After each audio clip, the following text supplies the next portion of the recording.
Lembre-se de dar o joinha e se inscrever. Isso ajuda muito o canal a crescer e continuar trazendo os audiobooks mais incríveis para você. Seja muito bem-vindo e vamos nos deleitar com os sons da leitura. Capítulo 7. Marvin ficou de pé no fim do corredor da ponte. Na verdade, ele não. Era um robô pequeno. Seu corpo de prata reluzia nos raios de sol empoeirados e tremia com o contínuo bombardeio que o prédio estava sofrendo. Contudo, ele parecia miseravelmente pequeno diante do gigantesco tanque negro que parou à sua frente. O tanque o examinou com uma sonda. Recolheu a sonda. Marvin continuava parado no mesmo lugar. Fora do meu caminho, robozinho, rugiu o tanque. Lamento dizer que fui deixado aqui para detê-lo, disse Marvin. O tanque estendeu a sonda novamente para se certificar da análise. Você? Me deter? Urrou o tanque. Fala sério, não é verdade? Foi o que me pediram, disse Marvin. Com o que você está armado? Bradou o tanque ainda incrédulo. Adivinha? Disse Marvin. Os motores do tanque ressoaram, engrenagens rangeram. Os componentes microeletrônicos no fundo de seu microcérebro processavam dados, atônitos. Adivinhar? Disse o tanque. Zaphod e o tal homem sem nome até o momento viraram por um corredor, cambalearam por outro, correram por um terceiro. O prédio continuava sacudindo e balançando e Zaphod não conseguia entender muito bem essa parte. Se queriam de fato explodir o prédio, por que estavam demorando tanto? Chegaram com dificuldade a uma das várias portas sem nenhuma identificação externa e se jogaram contra ela. A porta se escancarou e eles caíram dentro do escritório. Toda essa história, pensou Zaphod, toda essa encrenca, toda essa coisa de não estar deitado numa praia se divertindo pra caramba, tudo isso pra quê? Uma cadeira, uma mesa e um cinzeiro sujo no escritório sem decoração. A mesa estava vazia, tirando um pouco de poeira saltitante e um único clipe de papel cujo design era absolutamente revolucionário. Onde, disse Zaphod, está Zarnivoop? Sentindo que sua compreensão já não muito extensa de toda aquela complexa sequência de eventos começava a se desfazer. Está num cruzeiro intergaláctico, disse o homem. Zaphod tentou avaliar aquele homem mais profundamente. Era do tipo austero e não parecia ser um piadista. Provavelmente dedicava boa parte do seu tempo correndo para cima e para baixo pelos corredores sinuosos, arrombando portas e fazendo comentários incompreensíveis dentro de escritórios vazios. Permita-me que me apresente, disse o homem. Meu nome é Rosta e esta é a minha toalha. Olá, Rosta, disse Zaphod. Olá, toalha, acrescentou quando Rosta lhe estendeu uma toalha florida em estado deplorável. Sem saber o que fazer com ela, cumprimentou-a sacudindo um dos cantos. Do lado de fora da janela, uma das grandes naves espaciais cinza-chumbo em formato de lesma passou rugindo. Continue, disse Marvin à poderosa máquina de combate, você nunca vai adivinhar. Ali murmurou a máquina, vibrando devido à falta de hábito de pensar. Raios laser? Marvin balançou a cabeça solenemente. Não, disse a máquina em profundo som gutural, isso seria óbvio demais. Raios antimatéria? Chutou. Também seria óbvio demais, advertiu Marvin. Rosnou a máquina meio desconcertada. Que tal um ariete de elétrons? Isso era algo novo para Marvin. O que é isso? Perguntou. É como este aqui, disse a máquina animada. De sua torre emergiu um cilindro pontudo que disparou um único e mortífero raio de luz. Atrás de Marvin uma parede se desfez em um monte de poeira. Não, disse Marvin, não é um desses. Mas foi bom, não foi? Muito bom, concordou Marvin. Já sei, disse a máquina de guerra Frogstar, após mais um instante de análise. Você deve ter um daqueles novos emissores restructron-xânticos de Xenons desestabilizados. Esses são bons, não é? Disse Marvin. É um desses que você tem? Disse a máquina com considerável respeito. Não, disse Marvin. Disse a máquina desapontada. Então deve ser. Você não está indo na direção certa, disse Marvin. Está deixando de levar em conta uma coisa básica no relacionamento entre homens e robôs. Já sei, disse a máquina de guerra, deve ser, e mergulhou novamente em pensamentos. Pense nisso, instigou Marvin. Eles me deixaram aqui, um robô comum e desprezível para deter você. Uma gigantesca máquina recheada com as últimas tecnologias de destruição, enquanto fugiam para salvar suas vidas. O que você acha que iam deixar comigo, Ewan? Murmurou a máquina alarmada, alguma coisa muito devastadora mesmo, acredito. Você acredita? Disse Marvin. Continue acreditando. Vou te dizer o que eles me deram para me proteger. Posso? Vamos lá, disse a máquina de guerra, preparando-se para um ataque. Houve uma pausa tensa. Nada, disse Marvin. Nada? Urrou a máquina de guerra. Nadinha, nadinha, murmurou Marvin soturnamente, nenhum. Porrete eletrônico. A máquina tremia furiosa. Isso é demais, não dá para tolerar. Urrava. Nada? Esses caras estão pensando o quê? E eu, disse Marvin com uma voz macia, com essa dor terrível nos diodos esquerdos. Dá vontade de vomitar, não é? Pois é, concordou Marvin. Puxa, são coisas assim que me irritam. Berrou a máquina. Acho que vou arrebentar aquela parede. O ariete de elétrons lançou outro raio de luz mortífero e destruiu a parede ao lado do tanque. Como você acha que eu me sinto? Disse Marvin amargamente. Simplesmente fugiram e deixaram você aí? Trovejou a máquina. Pois é, disse Marvin. Acho que vou arrebentar o maldito teto deles também. Gritou o tanque com raiva. Destruiu o teto da ponte. Isso é muito impressionante, murmurou Marvin. Você ainda não viu nada, prometeu a máquina. Posso destruir este chão também, sem o menor problema. Destruiu o chão também. Droga! Urrou a máquina enquanto despencava de 15 andares e se espatifava no chão. Que máquina deprimentemente estúpida, disse Marvin e saiu se arrastando. Capítulo 8. E aí, vamos ficar aqui sentados, é isso? Disse Zaphod irritado. Que esses caras aí fora querem? Você, Beblebrox, disse Rosta. Eles estão tentando levar você para Frogstar, o planeta mais radicalmente maligno de toda a galáxia. Ah, é? Disse Zaphod. Primeiro eles vão ter que vir me pegar. Eles já vieram te pegar, disse Rosta. Olhe pela janela. Zaphod olhou e parou estupefato. O chão está indo embora, disse engolindo em seco. Para onde estão levando o chão? Eles estão levando o edifício, disse Rosta. Estamos voando. Nuvens velozes passaram pela janela do escritório. Zaphod olhou para fora e viu o círculo formado pelos caças Frogstar ao redor do edifício, que havia sido arrancado do solo. Uma rede de raios de tração saídos das naves mantinha a torre firmemente segura. Zaphod balançou as cabeças, perplexo. O que eu fiz para merecer isso? Disse. Eu entro num prédio, eles vêm e o levam embora. Não é com o que você fez que eles estão preocupados, disse Rosta, mas com o que vai fazer. E eu não posso sequer me manifestar sobre essa história toda. Você se manifestou anos atrás. É melhor você se segurar, a viagem vai ser rápida e turbulenta. Se algum dia eu me encontrar, disse Zaphod, vou me dar uma surra tão grande que nem vou saber o que foi que me aconteceu. Marvin entrou desconsolado pela porta, encarou Zaphod com olhos acusadores, agachou-se num canto e se desligou. Na ponte de comando da nave Coração de Ouro tudo estava em silêncio. Arthur olhava para o tabuleiro à sua frente e pensava. Olhou para Trillian, que o observava pensativamente. Olhou de novo para o tabuleiro. Finalmente ele viu. Pegou 4 pequenos quadrados de plástico e colocou-os sobre o tabuleiro. Os 4 quadrados continham as 4 letras E, X, C e E. Ele as colocou junto às letras L, E, N, T e E.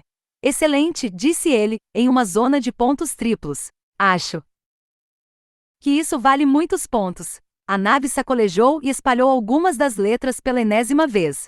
Trillian suspirou e começou a arrumá-las de novo. Enquanto isso, os passos de Ford Prefect ecoavam pelos corredores, enquanto ele andava pela nave socando os controles congelados. Por que a nave continuava a sacolejar? Pensou. Por que sacudia e balançava? Por que ele não conseguiu descobrir onde estavam? Basicamente, onde estavam? A torre esquerda da sede do Guia do Mochileiro das Galáxias atravessou o espaço interestelar numa velocidade jamais igualada por nenhum outro prédio comercial do universo. Em uma sala, mais ou menos no meio do edifício, Zaphod Beblebrox andava de um lado para outro, furioso. Rosta estava sentado num canto da mesa fazendo uma manutenção rotineira em sua toalha. Ei, para onde mesmo você disse que este prédio estava indo? Perguntou Zaphod. Para o planeta Frogstar, disse Rosta, o lugar mais radicalmente maligno do universo. Eles têm comida por lá? Disse Zaphod. Comida? Você está indo para Frogstar e está preocupado se há comida por lá? Sem comida pode ser que eu não chegue até Frogstar. Pela janela eles não viam nada além da trama de raios de força e das vagas formas cinza-chumbo que provavelmente eram as imagens distorcidas dos caças Frogstar. A essa velocidade, o espaço em si era invisível e, na prática, irreal. Tome e chupe um pouco disso, disse Roosta, oferecendo sua toalha. A Zaphod o encarou como se esperasse que um cuco pulasse de sua testa preso a uma mola. Está encharcada de nutrientes, explicou Roosta. Escuta, que tipo de cara é você? Um amante de junk food ou algo assim? Disse Zaphod. As listras amarelas são ricas em proteínas, as verdes contêm complexos de vitaminas B e C, e as florzinhas cor-de-rosa, extrato de germe de trigo. Zaphod pegou e observou maravilhado. O que são essas manchas marrons? Perguntou. Molho de churrasco, disse Roosta, para quando eu fico cheio do germe de trigo. Zaphod cheirou desconfiado. Mais desconfiado ainda, chupou um dos cantos. Cuspiu fora. Arg, declarou. Disse Roosta, sempre que chupei esse canto tive que chupar um pouquinho do outro canto também. Por quê? Perguntou Zaphod, cheio de suspeita. O que tem por lá? Antidepressivos, disse Roosta. Não quero saber dessa toalha, disse Zaphod, devolvendo-a. Roosta pegou de volta, pulou da mesa, deu a volta e sentou na cadeira e colocou os pés na mesa. Beeblebrox, disse, colocando os braços atrás da cabeça. Você tem a menor ideia do que vai te acontecer no planeta Frogstar? Eles vão me alimentar? Arriscou Zaphod, esperançoso. Eles vão usar você para alimentar o vórtice da perspectiva total, disse Roosta. Zaphod nunca tinha ouvido falar nisso. Ele acreditava que já tinha ouvido falar de todas as coisas divertidas da galáxia, então presumiu que o vórtice da perspectiva total não devia ser divertido. Perguntou o que era. Apenas, disse Roosta, a mais selvagem das torturas psíquicas a qual um ser vivo pode ser submetido. Zaphod balançou a cabeça, resignado. Então, disse ele, não tem comida, não é? Ouça, disse Roosta insistentemente. Você pode matar um homem, destruir seu corpo, quebrar seu espírito, mas apenas o vórtice da perspectiva total pode aniquilar a alma de um homem.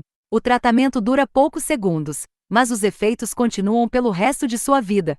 Você já tomou uma dinamite pangalática? Perguntou Zaphod de forma incisiva. Isso é bem pior.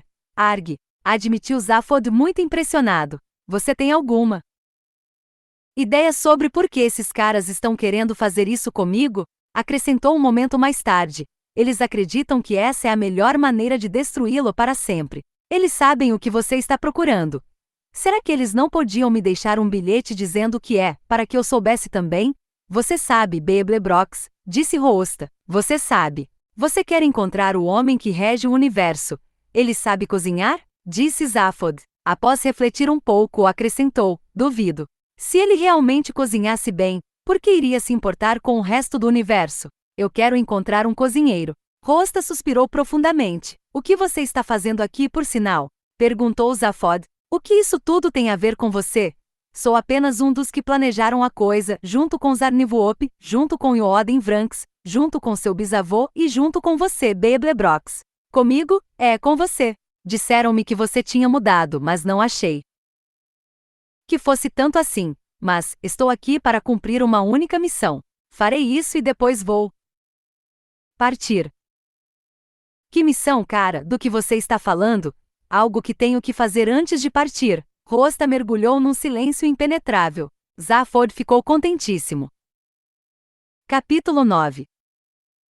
O ar em torno do segundo planeta do sistema Frogstar era viciado e insalubre. Os ventos desagradavelmente úmidos que castigavam continuamente sua superfície sopravam sobre pântanos salgados, charcos ressequidos, vegetação putrefata e ruínas daquilo que um dia foram cidades. Não havia nenhuma forma de vida sobre a superfície. O solo, como o de muitos planetas dessa região da galáxia, estava deserto há muito tempo. O uivo do vento era bastante desolador quando cortava as velhas casas decadentes das cidades. Era ainda mais desolador quando se chocava contra as bases das altas torres negras que surgiam em pontos esparsos na superfície desse mundo. No topo dessas torres viviam colônias de grandes aves descarnadas que cheiravam mal, únicos sobreviventes da civilização que outrora viverá ali. O uivo do vento ficava ainda mais desolador quando passava sobre um pedaço de nada no meio de uma ampla planície cinzenta nos arredores da maior das cidades abandonadas.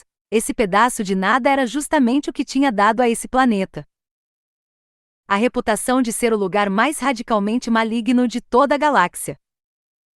Visto de fora era apenas um domo de aço com uns 15 metros de diâmetro. Visto de dentro, era algo tão monstruosamente inconcebível. A uns 150 metros dali, separado desse domo pela faixa de terra mais devastada que se possa imaginar, ficava o que provavelmente pode ser descrito como uma espécie de terreno de pouso. Isso significa que espalhadas por uma área a seu redor estavam as carcaças desajeitadas de 2 ou 3 dúzias de edifícios que haviam sofrido uma aterrissagem forçada. Em torno desses edifícios pairava uma mente que estava à espera de alguma coisa. A mente dirigiu sua atenção para o espaço, e dentro de pouco tempo surgiu um pontinho distante, rodeado por um anel de pontinhos menores.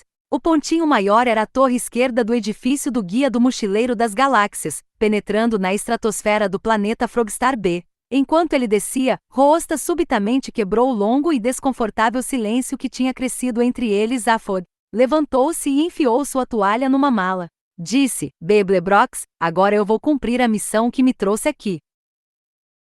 Zaphod olhou para ele, sentado num canto onde estava trocando pensamentos silenciosos com Marvin.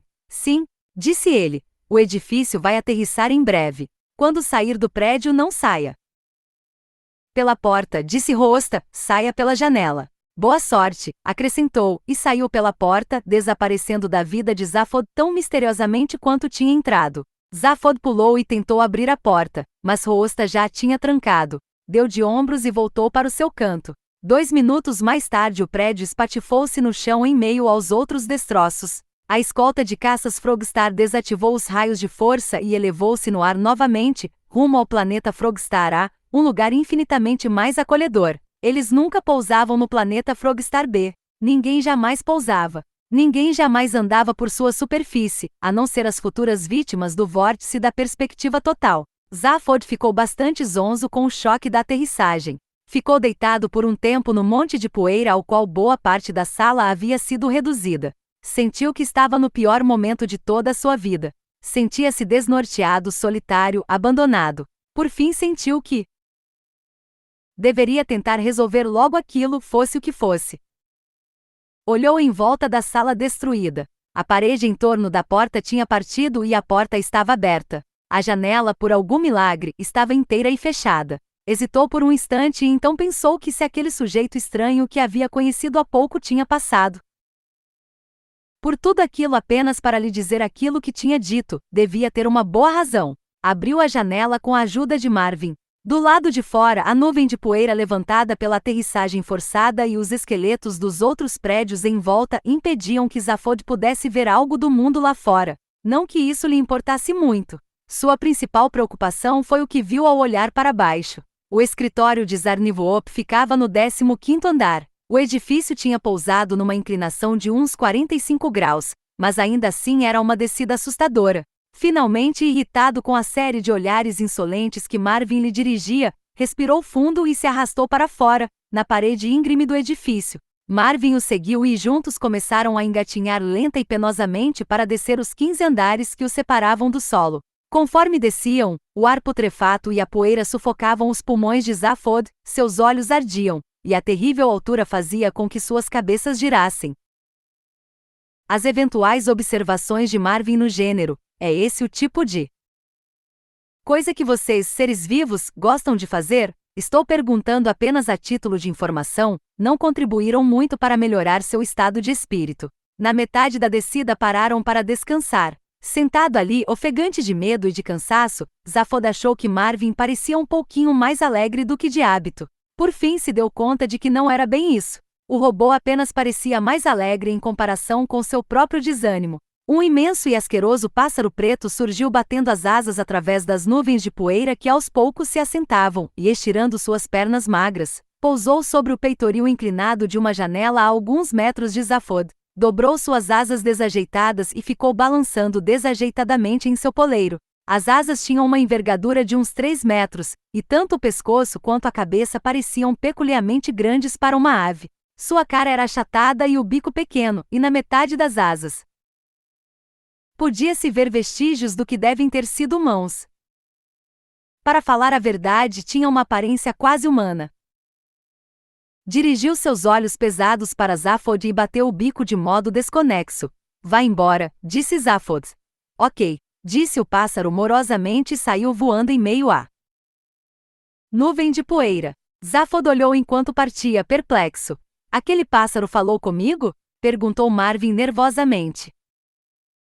Estava bem preparado para aceitar a explicação alternativa, de que na verdade estava tendo alucinações. Falou, confirmou Marvin. Pobres almas, disse uma voz profunda e etérea no ouvido de Zaphod. Zaphod virou-se bruscamente para descobrir de onde vinha a voz e quase caiu ao fazer isso. Agarrou-se desesperado na saliência de uma janela e cortou a mão. Segurou-se, respirando com dificuldade. A voz não vinha de lugar algum, não havia ninguém ali, não que pudesse ser visto. Ainda assim, falou de novo. Eles têm uma trágica história em seu passado, sabe? Um fardo terrível. Zaphod olhou freneticamente para todos os lados. A voz era profunda e calma. Em outras circunstâncias até seria definida como reconfortante. Não há, no entanto, nada de reconfortante em ouvir uma voz sem corpo vinda do nada, especialmente se você estiver, como Zaphod, em uma situação delicada, pendurado num parapeito no 8º andar de um edifício espatifado. Ei, gaguejou. Quer que eu lhe conte a história deles? Perguntou calmamente a voz. Ei, quem é você? Perguntou Zaphod, ofegante. Onde você está? Quem sabe mais tarde, então, murmurou a voz. Eu sou Gargravar. Sou o guardião do vórtice da perspectiva total. Por que eu não posso vê-lo? Você verá que será bem mais fácil descer, disse a voz em tom pouco mais elevado, caso se desloque uns 6 metros para sua esquerda. Por que não tenta? Zaphod olhou e viu uma série de pequenas ranhuras horizontais que desciam até o solo. Agradecido, arrastou-se até elas. Por que não nos encontramos lá embaixo? Disse a voz em seu ouvido, sumindo enquanto falava. Ei, gritou Zaphod. Onde está você? Só vai levar alguns minutos, disse a voz, muito baixo. Marvin, disse Zaphod gravemente ao robô que se arrastava desanimado próximo a ele. Por acaso uma voz acabou de sim, respondeu Marvin sucintamente. Zaphod balançou a cabeça. Pegou seus óculos escuros sem periculosidade outra vez. As lentes estavam completamente pretas, e a essa altura muito arranhadas por causa do estranho objeto de metal em seu bolso. Ele colocou os óculos. Era mais fácil descer do prédio se não precisasse ver o que estava fazendo. Minutos mais tarde estava andando sobre os destroços rompidos e desfeitos da base do edifício. Tirou os óculos e pulou para o chão. Marvin o alcançou logo em seguida e estendeu-se de bruços sobre a poeira e os entulhos, posição da qual não parecia muito inclinado a se mover. Ah, aí está você, disse a voz subitamente no ouvido de Zaphod. Desculpe-me por tê-lo deixado sozinho daquele jeito, mas eu fico de estômago embrulhado com a altura. Ou melhor, acrescentou, entristecido, eu ficava de estômago embrulhado com a altura. Zaphod olhou ao redor bem devagar, apenas para ver se ele tinha deixado de notar algo que pudesse ser a fonte daquela voz. Tudo o que via, no entanto, era a poeira, o entulho e as enormes carcaças dos prédios à sua volta. Ei, por que não consigo vê-lo? Perguntou. Por que você não está aqui? Eu estou aqui, disse a voz, devagar. Meu corpo queria vir, mas está meio ocupado no momento. Coisas a fazer, umas pessoas que ele queria ver. Após um suspiro etéreo acrescentou. Você sabe como é essa coisa de corpo, não? Zaphod não tinha certeza de ter entendido aquela parte. Achei que soubesse, respondeu. Só espero que ele tenha ido para um spa, continuou a voz. Do jeito que ele tem vivido ultimamente, não vai muito bem dos cotovelos. Cotovelos? Disse Zaphod. Você não quer dizer pernas? A voz não disse nada durante um tempo. Zaphod olhou à sua volta, desconfortável. Não sabia se ela tinha ido embora, se ainda estava ali ou o que estava fazendo. Então a voz voltou a falar. Então você veio para ser colocado no vórtice, não é? Bem, disse Zaphod, num esforço pouco eficaz para se mostrar indiferente. Na verdade não estou com muita pressa, sabe? Acho que posso dar uma andada por aí e apreciar a paisagem, sabe? Apreciar a paisagem desse planeta? Você já olhou em volta? Perguntou a voz de Gargravar. Na verdade, não. Zaphod saiu andando por entre os entulhos e deu a volta num dos prédios semi-destruídos que bloqueavam sua visão. Olhou a paisagem do planeta Frogstar B e voltou. Bem, certo, disse. Então acho que vou ficar relaxando por aqui. Mesmo, não, disse Gargravar. O vórtice está esperando você. Você tem que vir. Siga-me, disse Zaphod. E como vou seguir alguém que é invisível? Vou emitir um som para você, disse Gargravar. Basta seguir-o. Som. Um silvo agudo e suave cortou o ar, um som triste que parecia não ter um foco preciso. Só escutando com bastante cuidado Zaphod conseguia perceber de onde vinha. Devagar e confuso foi caminhando atrás dele. O que mais poderia fazer? Capítulo 10. O universo, como já foi dito anteriormente, é um lugar desconcertantemente grande, um fato que, para continuar levando uma vida tranquila, a maioria das pessoas tende a ignorar. Muitos se mudariam felizes para qualquer outro lugar menor que fossem capazes de criar, e na verdade é isso que a maioria dos seres faz. Por exemplo, num canto do braço oriental da galáxia fica o enorme planeta Oglaron, totalmente coberto por florestas. Toda a sua população inteligente vive permanentemente dentro de uma nogueira, razoavelmente pequena e incrivelmente lotada. É nessa árvore que eles nascem, vivem, se apaixonam, entalham minúsculos artigos na casca da árvore especulando sobre o sentido da vida, a futilidade da morte e a importância do controle de natalidade, combatem em poucas e minúsculas guerras, e por fim morrem pendurados sob as ramagens de um dos galhos mais inacessíveis. Na verdade, os únicos oglaronianos que saem dessa árvore são aqueles que são banidos pelo abominável crime de imaginar se alguma das outras árvores poderia ser capaz de sustentar vida, ou até mesmo pensar se as outras árvores são algo além de ilusões provocadas por ingestão excessiva de oglanoses. Por mais peculiar que esse comportamento possa parecer, não há uma única forma de vida na galáxia que não possa ser acusada de algum modo dessa mesma coisa, e justamente por isso é que o vórtice da perspectiva total é tão horripilante assim. Quando você é posto no vórtice, tem um rápido vislumbre de toda a inimaginável infinitude da criação, e no meio disso, em algum lugar, há um marcador minúsculo, um ponto microscópico colocado sobre outro ponto microscópico dizendo você está aqui. A planície cinzenta estendia-se diante de Zaphod, uma planície destroçada e em ruínas. O vento soprava ferozmente sobre ela. Um pouco à frente estava o domo metálico. Aquilo era para onde ele estava indo. Aquilo era o vórtice da perspectiva total, deduziu Zaphod. Enquanto olhava assustado para o domo, um uivo desumano de terror emanou subitamente dele, algo como um homem tendo sua alma arrancada a fogo de seu corpo. O grito se espalhou sobre o vento e sumiu. Zaphod começou a tremer de medo e seu sangue parecia ter se transformado em hélio líquido. Ei, o que foi isso?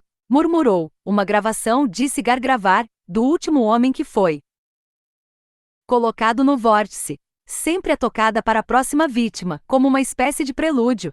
Soa realmente mal. Gaguejou Zaphod. Olha, será que não?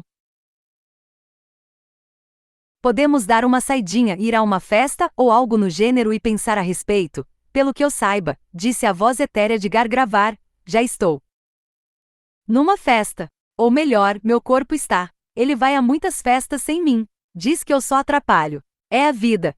Como é essa história com seu corpo? Disse Zaphod, ansioso por retardar o máximo possível seja lá o que fosse acontecer com ele. Bom, é uma questão delicada, sabe? Disse Gargravar.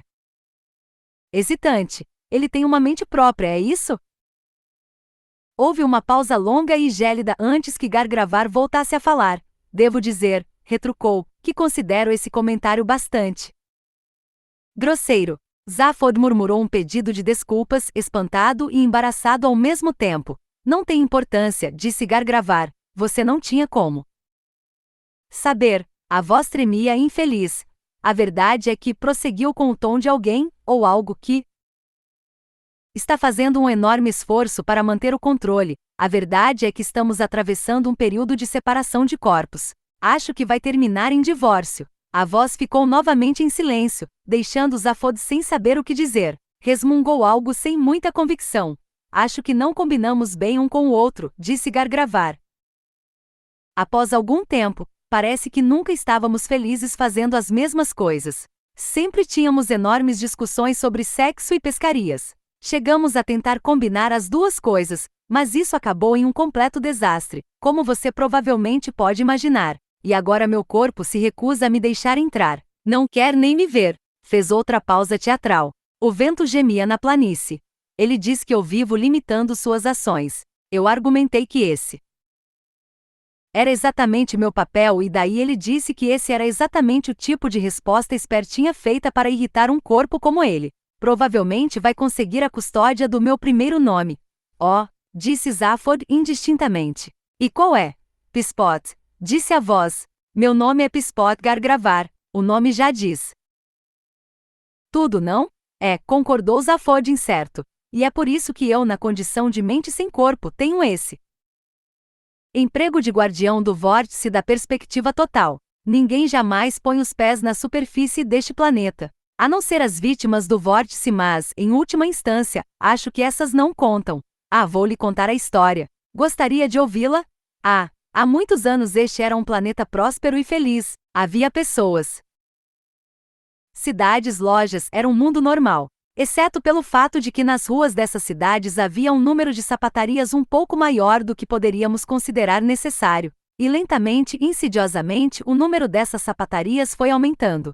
É um fenômeno econômico bastante conhecido, mas trágico quando você vê a coisa toda acontecendo. Quanto mais sapatarias havia, mais sapatos precisavam ser fabricados, e os sapatos iam ficando piores e menos duradouros. E quanto piores ficavam, mais as pessoas tinham que comprar sapatos para se manterem calçadas, e mais as sapatarias se expandiam, até que toda a economia do planeta passou por algo que, se não me engano, foi chamado de horizonte dos eventos dos sapatos, um ponto a partir do qual, economicamente, não era mais possível construir nada a não ser sapatarias. O resultado disso foi o colapso econômico e social, a ruína e a fome. A maioria da população pereceu. Os poucos que tinham um tipo específico de instabilidade genética sofreram mutações e viraram pássaros. Você viu um deles, que amaldiçoaram seus pés, amaldiçoaram o chão e juraram que ninguém mais andaria aqui. Muito infeliz, isso tudo. Mas venha, preciso levá-lo ao vórtice. Zaphod balançou a cabeça estupefato e seguiu cambaleando pela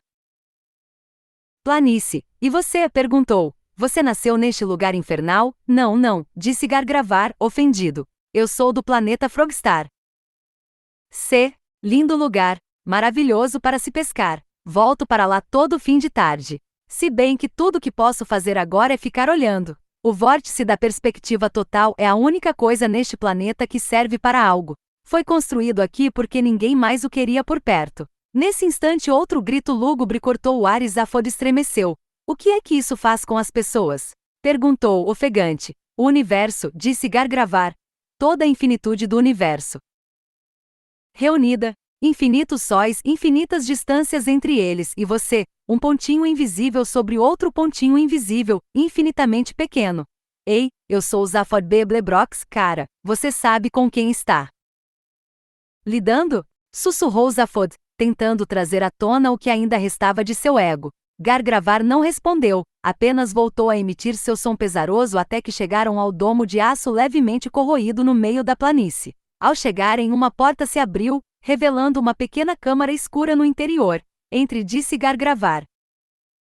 Zaphod sentiu medo. Como assim já? Disse. Já.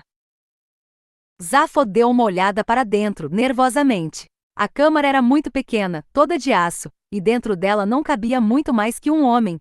Isso, não me lembra muito um vórtice ou algo no gênero.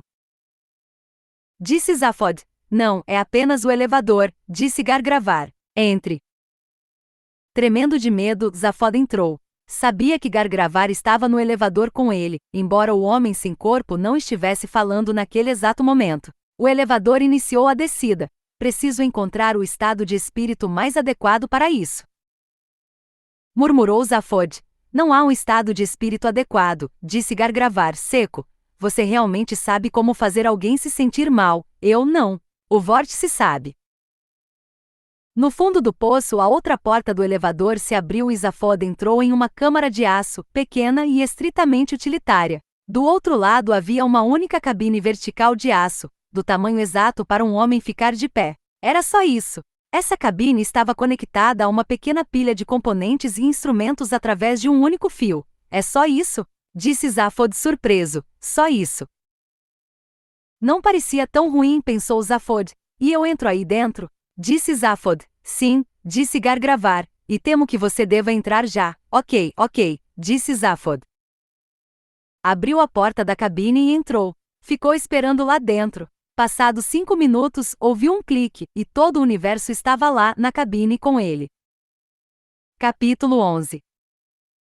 O vórtice da perspectiva total deriva sua imagem da totalidade do universo a partir do princípio de análise extrapolativa da matéria. De forma mais simples, uma vez que cada pedaço de matéria no universo é, de alguma forma, afetado por todos os outros pedaços de matéria do universo, é teoricamente possível extrapolar a totalidade da criação, cada Sol, cada planeta, suas órbitas, sua composição e sua história econômica e social a partir de, digamos, um pedaço de pão de ló. O homem que inventou o vórtice da perspectiva total o fez basicamente para irritar sua mulher. Trintragula, esse era seu nome, era um sonhador, um pensador, um filósofo ou, como sua mulher o definiria, um idiota.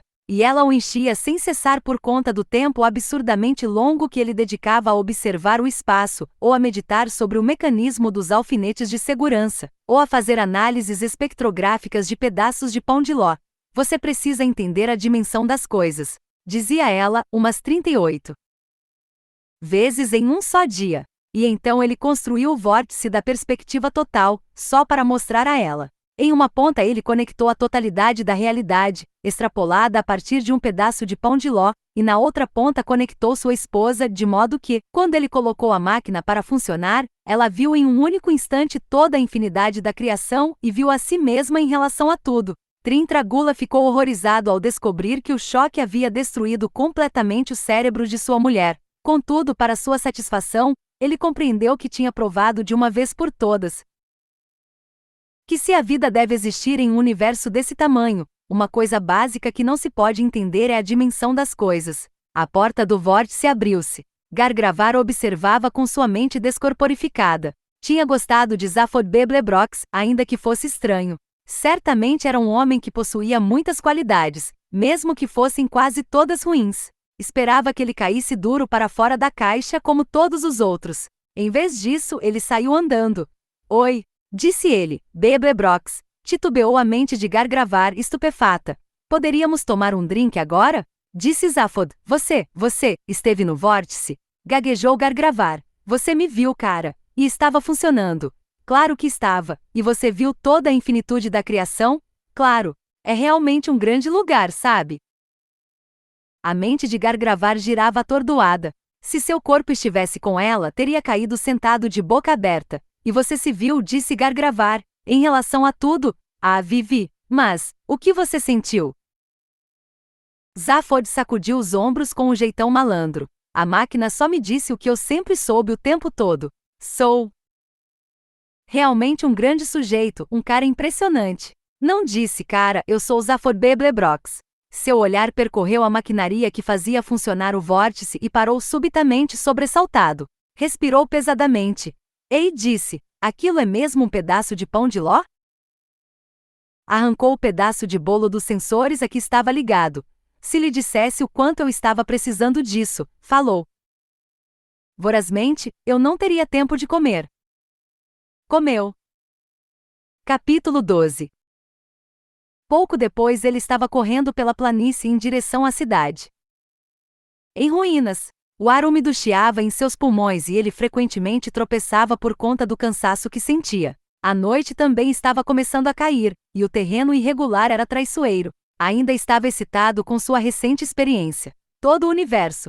Tinha visto todo o universo estender-se infinitamente ao seu redor, absolutamente tudo. E com isso viera o conhecimento claro e extraordinário de que, em meio a toda a criação, ele era a coisa mais importante. Ter um enorme ego era uma coisa, mas receber uma confirmação formal de uma máquina era outra. Não tinha tempo para refletir sobre o assunto.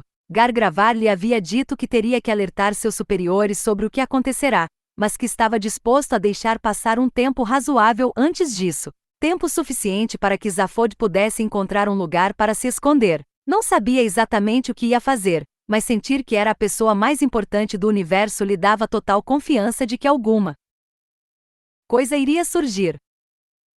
Nada mais naquele planeta putrefato poderia gerar qualquer otimismo. Continuou correndo e logo atingiu a periferia da cidade abandonada. Andou pelas ruas tortuosas e destruídas, cobertas de ervas daninhas e cheias de sapatos putrefatos. Os prédios por que ele passou estavam tão quebrados e decrépitos que achou pouco seguro entrar. Onde iria se esconder? Apertou o passo. Algum tempo depois, a rua por onde vinha caminhando abriu-se em uma avenida larga, que terminava em um prédio baixo e vasto, rodeado por vários outros menores. Em volta desse conjunto de prédios havia restos de uma cerca. O vasto prédio principal parecia continuar razoavelmente sólido, e Zaphod seguiu em sua direção para saber se ele poderia lhe dar a essa altura, qualquer coisa. Aproximou-se do prédio. Ao longo de um dos lados, que parecia ser a parte frontal, já que se abria em uma larga faixa de concreto, havia 3 enormes portões, cada um com cerca de 20 metros de altura. O mais distante estava aberto e Zaphod correu até ele. Lá dentro estava tudo escuro, empoeirado e confuso. Tudo estava coberto por gigantescas teias de aranha. Parte da infraestrutura do prédio tinha desabado, parte da parede dos fundos tinha desmoronado e havia uma grossa camada de poeira cobrindo o chão. Em meio à escuridão delineavam-se formas enormes, cobertas por escombros. Algumas dessas formas eram cilíndricas, outras se pareciam com bulbos, enquanto outras ainda se pareciam com ovos ou mais. Exatamente, ovos quebrados. A maioria delas estava partida ao meio ou caindo aos pedaços, e outras eram apenas esqueletos. Todas elas eram restos de espaçonaves abandonadas.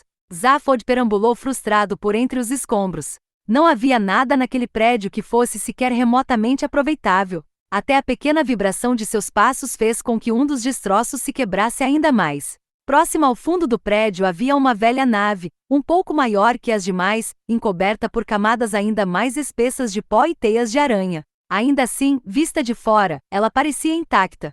Zaphod aproximou-se com interesse e, ao fazê-lo, tropeçou em um velho cabo de alimentação. Tentou se livrar do fio e, para sua surpresa, descobriu que ainda estava conectado com a nave. Para seu total assombro, percebeu que a linha de alimentação emitia um leve zumbido. Olhou para a nave, incrédulo, e novamente para o cabo que segurava em suas mãos. Arrancou seu paletó e jogou fora. De 4, engatinhando, seguiu cabo de alimentação até o ponto onde se conectava com a nave. A conexão estava firme e o zumbido um pouco mais alto. Seu coração batia acelerado. Limpou um pouco da poeira e encostou o ouvido contra a lateral da nave. Podia ouvir apenas um ligeiro ruído indeterminado. Vasculhou fervorosamente os escombros que estavam no chão ao seu redor e acabou encontrando um pequeno tubo e um copo de plástico não biodegradável. Juntando os dois, fez um estetoscópio tosco e colocou-o contra a superfície externa da nave. O que ele ouviu fez seus cérebros darem saltos mortais. A voz dizia: a Transtellar Cruise Lines gostaria de pedir desculpas aos passageiros pelo atraso prolongado desse voo. Estamos no momento esperando a recarga de nosso suprimento de lencinhos umedecidos de limão para seu conforto, frescor e higiene durante a viagem. Enquanto isso, agradecemos sua paciência. A tripulação de bordo irá em breve servir mais café e biscoitos. Zaphod quase caiu para trás, olhando sem compreender para a nave. Andou em volta da nave por alguns instantes perplexo. Foi quando percebeu subitamente que um gigantesco quadro de embarque continuava suspenso, preso por um único suporte ao teto. Estava coberto por uma grossa camada de poeira, mas ainda era possível ler alguns dos números. Os olhos de Zaphod correram as fileiras de números enquanto ele fazia umas contas rápidas. Arregalou os olhos. 900 anos, murmurou para si mesmo. A espaçonave estava de fato ligeiramente atrasada. 2 minutos mais tarde ele estava do lado de dentro. Assim que passou pela cabine de descompressão, o ar do outro lado era fresco e agradável. O ar-condicionado ainda estava funcionando. As luzes ainda estavam acesas. Ele saiu da entrada e foi dar num corredor estreito, que percorreu nervosamente. De repente uma porta se abriu e apareceu uma figura diante dele. Por favor, queira retornar ao seu lugar, senhor, disse um androide. A aeromoça que logo se virou e continuou andando pelo corredor. Ele a seguiu assim que seu coração voltou a bater. Ela abriu a porta no final do corredor e continuou. Ele também atravessou a porta. Estavam agora no compartimento de passageiros e o coração de Zaphod parou outra vez por um breve momento. Em cada poltrona estava sentado um passageiro, com os cintos de segurança afivelados. Os cabelos dos passageiros eram longos e desgrenhados, suas unhas estavam compridas e todos os homens tinham barba. Todos eles estavam claramente vivos, mas dormindo. Zaphod sentiu calafrios de horror. Caminhou pelo corredor entre as poltronas como num sonho. Quando ele estava no meio do caminho, a aeromoça tinha atingido o outro extremo. Ela se virou e disse: "Boa tarde, senhoras e senhores", falou suavemente. "Agradecemos sua paciência durante esta pequena demora. Levantaremos voo em breve. Se acordarem agora, servirei café e biscoitos." Houve um breve zumbido. Nesse momento todos os passageiros acordaram. Acordaram berrando e tentando arrancar os cintos e equipamentos de suporte à vida que os mantinham presos às poltronas. Gritaram e berraram até Zaphod achar que seus ouvidos iriam explodir. Lutavam e se contorciam, enquanto a aeromoça pacientemente seguia pelo corredor colocando uma bandeja com uma xícara de café e um pacote de biscoitos em frente a cada um deles. Então um deles ergueu-se de sua poltrona. Virou-se e olhou para Zaphod. A pele de Zaphod se encrespou por todo o seu corpo, como se estivesse tentando sair dele. Ele se virou e saiu correndo do tumulto. Atravessou a porta e voltou ao outro corredor. O homem o perseguiu. Correu freneticamente até o final do corredor, atravessou a câmara de embarque e seguiu em frente. Chegou à cabine de comando, fechou e trancou a porta atrás de si. Apoiou-se na porta sem fôlego. Em questão de segundos, uma mão começou a bater na porta. De algum lugar na cabine de comando uma voz metálica se dirigia a ele. Os passageiros não têm permissão de permanecer na cabine de comando. Por favor, retorne ao seu assento e aguarde a decolagem. Café e biscoitos estão sendo servidos. Aqui quem fala é seu piloto automático. Por favor, retorne ao seu assento. Zaphod não disse nada. Estava ofegante e atrás dele a mão continuava batendo na porta. Por favor, retorne ao seu assento, repetiu o piloto automático. Os passageiros não têm permissão de permanecer na cabine de comando. Eu não sou um passageiro, arquejou Zaphod. Por favor, retorne ao seu assento. Eu não sou um passageiro. Gritou Zaphod mais uma vez. Por favor, retorne ao seu assento. Eu não sou. Alô, está me ouvindo? Por favor, retorne ao seu assento. Você é o piloto automático? Perguntou Zaphod. Sou, disse a voz que saía do painel de comando. Você controla esta nave? Sim, disse a voz novamente. Houve um atraso. Os passageiros devem ser mantidos em animação suspensa, para seu conforto e conveniência. Servimos café e biscoitos a cada ano, e depois disso os passageiros voltam à animação suspensa para prolongar seu conforto e conveniência. Decolaremos assim que os suprimentos de voo estiverem completos.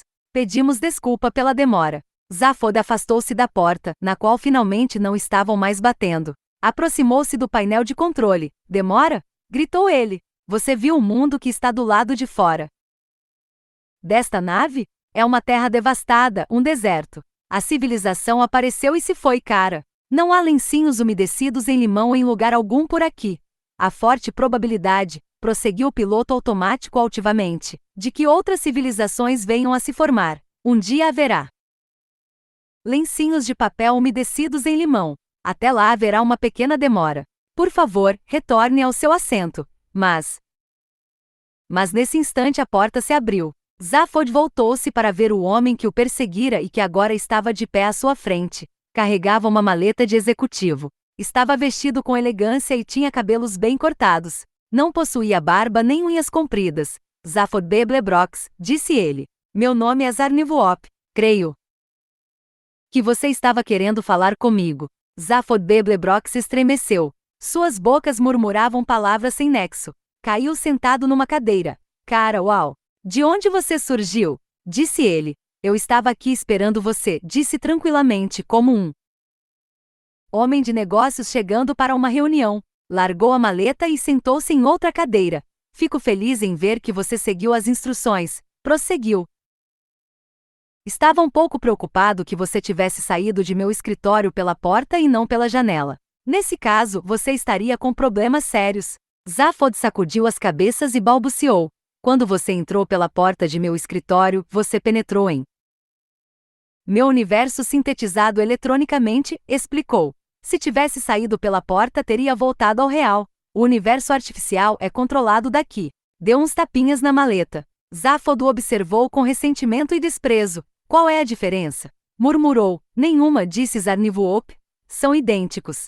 Ah, acho que os caças Frogstar são verdes no universo real, se não me engano. O que está acontecendo? Bradou Zaphod. Simples, disse Zarnivoop. Sua autoconfiança e presunção faziam Zaphod irritar-se ao extremo. Muito simples, repetiu. Descobri as coordenadas onde esse homem pode ser encontrado, o homem que rege o universo, e descobri que seu planeta está protegido por um campo de improbabilidade. Para proteger meu segredo, e a mim retirei-me para a completa segurança deste universo totalmente artificial. E me escondi em uma nave de cruzeiro esquecida. Eu estava em segurança. Enquanto isso, você e eu, disse Zaphod furioso. Quer dizer que eu o conhecia? Conhecia, disse Zarnivoop. Éramos bons amigos. Certamente eu não tinha bom gosto, disse Zaphod, e depois ficou em silêncio emburrado. Enquanto isso, eu e você combinamos que você roubaria a nave. Com um motor de improbabilidade infinita, a única que poderia alcançar o mundo do regente do universo, e a traria para mim aqui. Creio que você acabou de fazer isso, e lhe dou meus parabéns. Dirigiu-lhe um sorriso artificial no qual Zaphod gostaria de ter batido com um tijolo. Ah, e caso você esteja querendo saber, acrescentou Zarnivoop, este universo foi criado especificamente para esperar sua chegada. Você é, portanto, a pessoa mais importante deste universo. Você jamais prosseguiu com um sorriso ainda mais tijolável. Teria sobrevivido ao vórtice da perspectiva total no universo real. Vamos, aonde? Disse Zaphod, emburrado. Sentia-se arrasado. A sua nave. A coração de ouro. Acredito que você a trouxe, não? Não. Onde está o seu paletó? Zaphod o encarou completamente perdido. Meu paletó? Eu o tirei, está lá fora. Zarnivoop levantou-se e fez um gesto para que Zaphod o acompanhasse. Na câmara de entrada puderam ouvir os gritos dos passageiros sendo alimentados com café e biscoitos. Não foi uma experiência muito agradável esperar por você, disse Zarnivoop. Não muito agradável para você, berrou Zaphod. Como você acha que? Zarnivoop levantou um dedo pedindo silêncio enquanto abria a escotilha para sair da nave. A poucos metros dali estava o paletó de Zaphod sobre os escombros. Uma nave muito notável e poderosa, disse Zarnivoop. Observe. Enquanto observavam, o bolso do paletó subitamente começou a inchar e depois rasgou-se. O pequeno modelo de metal da coração de ouro que Zaphod tinha achado, atônito, em seu bolso estava crescendo. Crescia, continuava a crescer. Após alguns minutos atingiu seu tamanho natural. A um nível de improbabilidade disse Zarnivoop, sei. Lá, mas é um número muito grande. Zaphod ficou perplexo. Quer dizer que ela estava comigo o tempo todo? Zarnivoop sorriu, pegou sua mala e abriu-a. Girou um único botão dentro dela. Adeus, universo artificial, disse ele. Alô, universo real. O cenário diante deles piscou rapidamente e logo reapareceu exatamente como antes. Viu? Disse Zarnivoop. Exatamente igual. Quer dizer, repetiu Zaphod ainda perplexo, que ela estava comigo. O tempo todo? Sim, disse Zarnivoop. Claro, era justamente essa a ideia. Já chega. Disse Zaphod. Eu estou fora, daqui pra frente não. Conte comigo. Essa coisa toda já passou dos limites. Você pode ir brincar sozinho com suas coisas. Lamento, mas você não pode sair, disse Zarnivoop. Está preso ao campo de improbabilidade. Não há como escapar. Sorriu novamente com aquele sorriso artificial no qual Zaphod queria ter batido, e desta vez bateu de fato. Capítulo 13. Ford Prefect saltou para a ponte de comando da Coração de Ouro. Trillian. Arthur. Gritou. Está funcionando. A nave foi reativada. Trillian e Arthur estavam dormindo no chão. Vamos, acordem, estamos de partida, vamos nessa, disse, acordando os dois com pequenos chutes. Oi, gente, disse o computador. É muito legal estar com vocês de novo, é sim. E só queria dizer que calhe a boca, disse Ford. Diga-nos apenas onde diabos estamos. Planeta Frogstar B, e cara, isso aqui é um lixo, disse Zaphod, correndo para a ponte. Oi, turma, Vocês devem estar tão imensamente felizes de me ver que não conseguem encontrar palavras para exprimir o quanto eu sou mingo do pau. O quanto você é o quê? Disse Arthur, de olhos turvos, erguendo-se do chão sem entender nada. Sei como vocês se sentem, disse Zaphod. Sou tão sensacional que às vezes até eu mesmo me atrapalho quando falo comigo. Ei, legal ver vocês, Trillian, Ford, Homem Macaco. E computador. Oi gente, Sr. Beblebrox, é realmente uma grande honra. Calhe a boca e tire-nos daqui bem rápido. Pra já, amigão, aonde vamos? Qualquer lugar, não importa, gritou Zaphod. Quer dizer, importa. Sim, retomou. Queremos ir para o lugar mais próximo onde possamos comer. Deixa comigo, disse o computador em um tom feliz. Uma grande explosão sacudiu a ponte. Quando Zarnivop entrou 1 minuto mais tarde com um olho roxo, observou os 4 filetes de fumaça com curiosidade. Capítulo 14. 4 corpos inertes deslizavam para dentro de um redemoinho de escuridão. A consciência estava morta e um aniquilamento gélido drenava os corpos cada vez mais fundo no infindável poço do não-ser. O rugir do silêncio desolador ecoava a seu redor e eles afundaram, por fim, no mar escuro e amargo de um vermelho nauseante que lentamente os engoliu, aparentemente para todo sempre. Após um tempo que pareceu uma eternidade, o mar recuou e lançou os corpos estendidos em uma praia fria e desolada, dejetos e espuma da correnteza da vida, do universo e tudo mais. Espasmos frios percorriam seus corpos, luzes doentias dançavam em torno deles. A praia fria e desolada inclinou-se, girou e finalmente parou. Brilhava em sua escuridão. Era uma praia fria e desolada muito bem polida. Um borrão esverdeado os observava com ar de desagrado. Tossiu. Boa noite, madame, cavalheiros, disse, os senhores têm uma reserva? A consciência de Ford Prefect ricocheteou de volta como um elástico reativando seu cérebro. Olhou para o borrão perplexo. Reserva? Perguntou em voz de ressaca. Sim, senhor, disse o borrão verde. É preciso reserva para o além-vida? À medida que é possível para um borrão esverdeado levantar as sobrancelhas desdenhosamente, foi isso que o borrão esverdeado fez em seguida. Além-vida, senhor? Disse. Arthur Dentendente lutava com sua consciência como alguém que persegue um sabonete caído na banheira. Aqui é o além?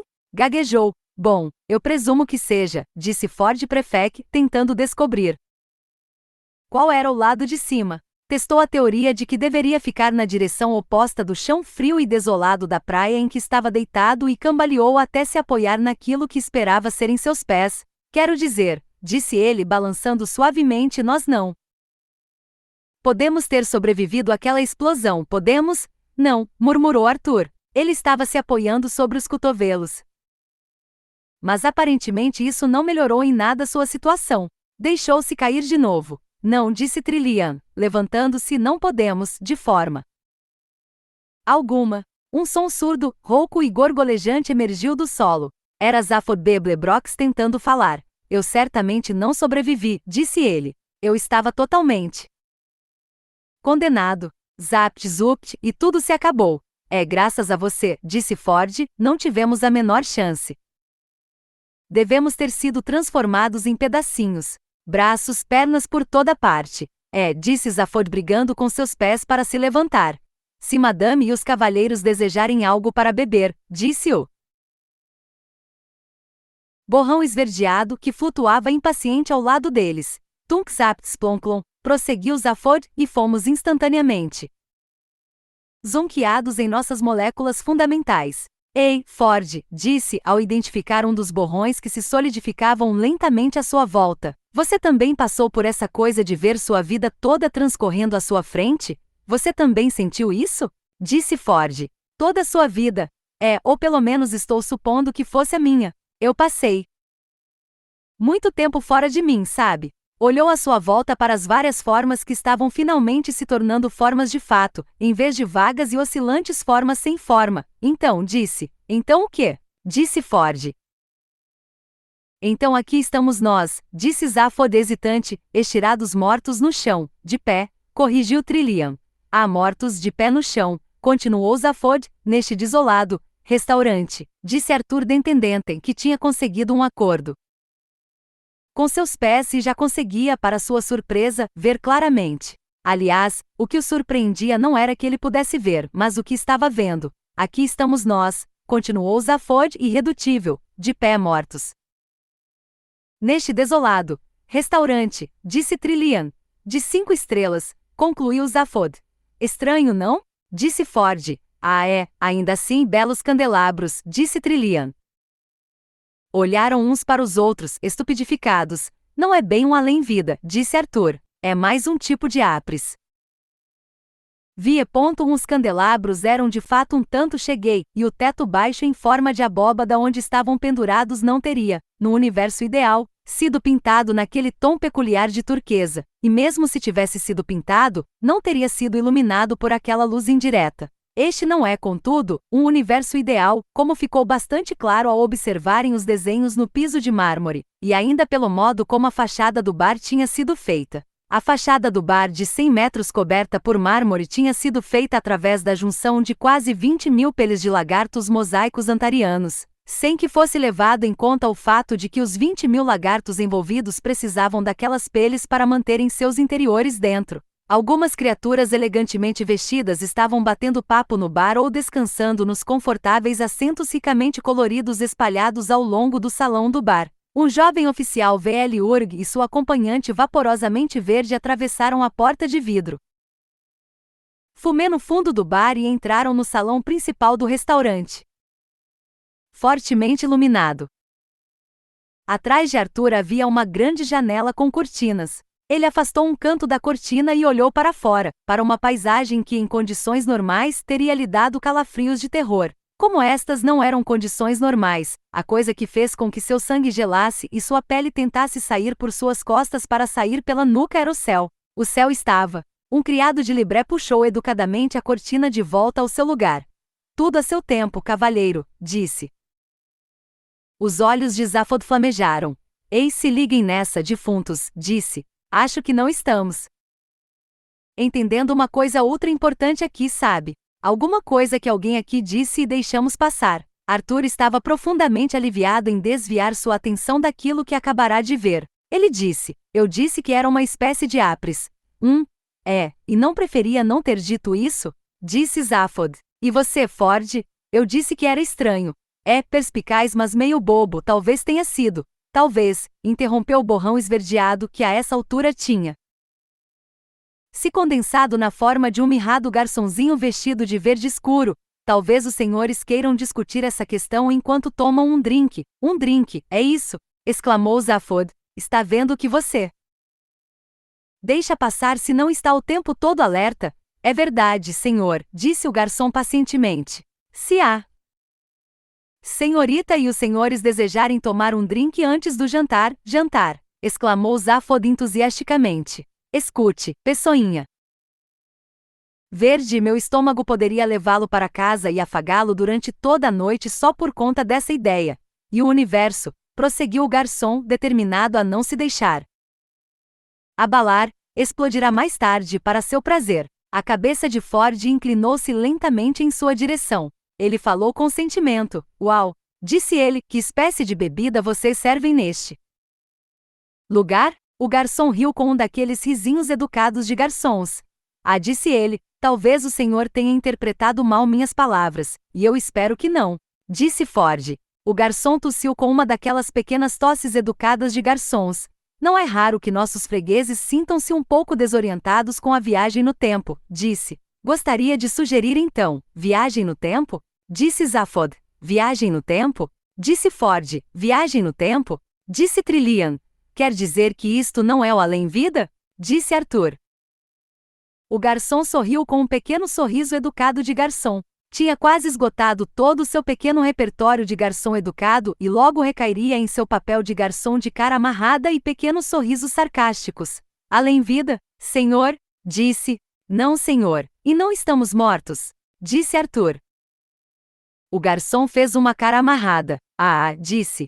O cavalheiro está evidentissimamente vivo. Caso contrário, eu não tentaria atendê-lo, senhor. Num gesto extraordinário que não faria sentido tentar descrever, Zaphod Beblebrox bateu em suas duas testas com 2 de seus braços e em uma de suas coxas com o terceiro. Ei, galera, disse. Isso é alucinante. Conseguimos.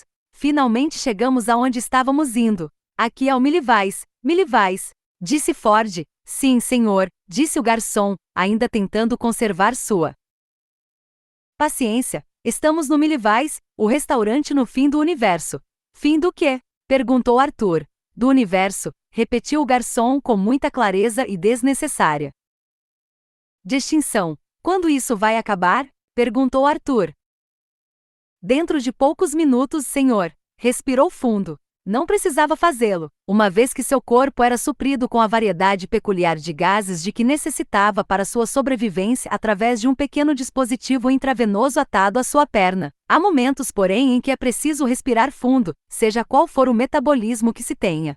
Agora, se os senhores finalmente quiserem pedir seus drinks, disse, eu irei conduzi-los à sua mesa. Zaphod arreganhou 2 sorrisos maníacos, saltitou pelo bar e comprou quase tudo o que havia por lá. Capítulo 15. O restaurante no fim do universo é um dos acontecimentos mais extraordinários em toda a história dos restaurantes. Foi construído a partir dos restos fragmentários do. Será construído a partir dos restos fragmentários do. Ou seja, já terá sido construído a essas alturas, e de fato já haveria tendo sido.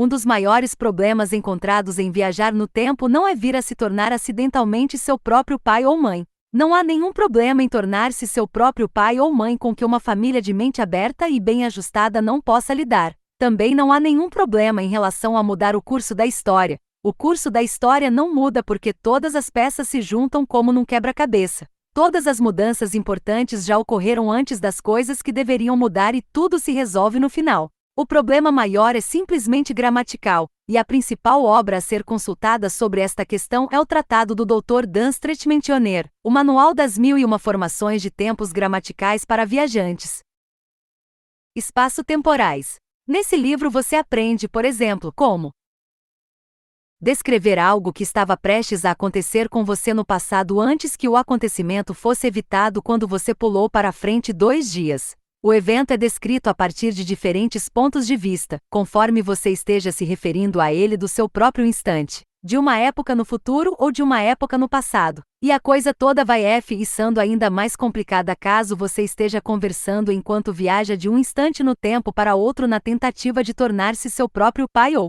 sua própria mãe. A maioria dos leitores chega até o futuro semicondicionalmente modificado subinvertido plagal do pretérito subjuntivo intencional antes de desistir. Por isso, em edições mais recentes desse livro, as páginas subsequentes têm sido deixadas em branco para economizar custos de impressão. O Guia do Mochileiro das Galáxias passa levemente por cima dessas complexidades acadêmicas, parando apenas para notar que o termo pretérito perfeito foi abandonado depois que se descobriu que não era assim.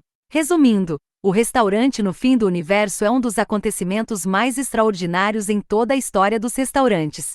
Foi construído a partir dos restos fragmentários de um planeta em ruínas que teria se encontrará ido, fechado numa vasta bolha de tempo e projetado em direção ao futuro até o exato momento preciso do fim do universo.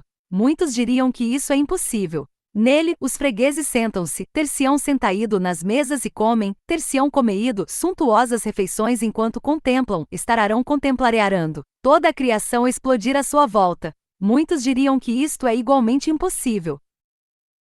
Você poderia chegarando enquanto, e se sentarem qualquer mesa que deseje sem reserva prévia, póster ou antequando, porque é possível fazer a reserva retrospectivamente, quando você voltar para seu próprio tempo, terá sido prepossível em reservar para quando antesmente voltando antecasa. Agora muitos insistiriam que isso é absolutamente impossível. No restaurante você pode encontrar e jantar com, poderia terendo encontrado para com jantarando quando, um fascinante corte transversal de toda a população do espaço e do tempo. Como pode ser pacientemente explicado, isso também é impossível. Você pode comer lá quantas vezes quiser, poderia terendo ido reido, etc., etc. Para maiores informações sobre correção dos tempos verbais, consulte o livro do Dr. Streetmentioner e ter a certeza de nunca encontrar consigo próprio, por causa do embaraço que isso costuma ocasionar. Mesmo se o resto fosse verdadeiro, o que não acontece, isso é veementemente impossível, dizem os céticos. Tudo o que você precisa fazer é depositar 1 centavo numa conta de poupança em sua própria era e quando chegar ao fim dos tempos, o total de juros compostos acumulados significará que o preço astronômico de sua refeição já estará pago. Muitos alegam que isto não só é completamente impossível como também claramente insano. E foi por isso que o pessoal de marketing do sistema estelar de Bastablon criou o slogan: se você fez 6 coisas impossíveis esta manhã, por que não terminar seu dia com uma refeição em Millivais, o restaurante no fim do universo?